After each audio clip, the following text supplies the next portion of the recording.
తిరుపతిలో విలువైన ప్రభుత్వ భూమి అన్యాక్రాంతమైందంటూ కాంగ్రెస్ నాయకులు సంచలన ఆరోపణలు చేశారు. శతాబ్దం క్రితం ఒక దాత ప్రజా ప్రయోజనాల కోసం ఇచ్చిన భూమిని ప్రస్తుతం కొందరు అక్రమంగా ఆక్రమించుకున్నారని కాంగ్రెస్ నేత దొడ్డరెడ్డి రాంభూపాల్ రెడ్డి అన్నారు. ఇంత జరుగుతున్నా జిల్లాలోని ప్రధాన పార్టీల అధ్యక్షులు మౌనంగా ఉండటం వెనుక లోపాయికారి ఒప్పందాలు ఉన్నాయని ఆయన అనుమానం వ్యక్తం చేశారు. ఆక్రమణకు గురైన భూమిని ప్రభుత్వం వెంటనే స్వాధీనం చేసుకోవాలని, బాధ్యులపై కఠిన చర్యలు తీసుకోవాలని డిమాండ్ చేశారు. ఈ ఇప్పుడు స్థానిక రాజకీయ వర్గాల్లో తీవ్ర చర్చకు దారితీసింది.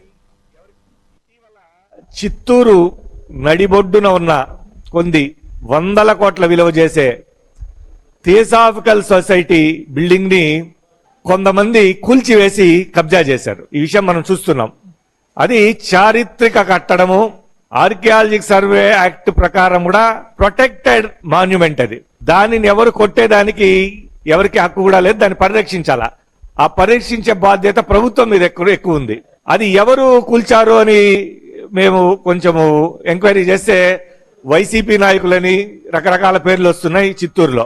ఇది ఒక గొప్ప చారిత్రక సంపద ఉమ్మడి చిత్తూరు జిల్లాకు సంబంధించి. కాంగ్రెస్ పార్టీ నాయకులు చిత్తూరుకు సంబంధించిన వాళ్ళు జిల్లా కలెక్టర్ను కలిసిన ఫలితం లేకుండా ఉంది.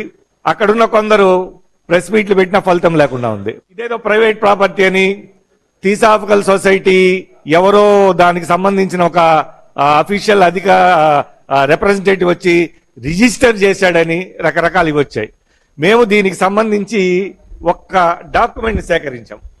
ఇది 1942 సంవత్సరంలో రిజిస్టర్ అయ్యిండే డాక్యుమెంట్. థియోసాఫికల్ సొసైటీకి వాళ్ళకి ఇది పార్థసారథి నాయుడు గారు అనే వ్యక్తి వారికి రిజిస్టర్ చేస్తున్నారు. అది కూడా మొట్టమొదటి లైన్, స్టార్టింగ్ లైన్ మాత్రమే చదువుతా ఉన్నాను. ఇది రిజిస్టర్ డాక్యుమెంట్. ఇటీవల చిత్తూరు నడిబొడ్డున ఉన్న కొన్ని వందల కోట్ల విలువ చేసే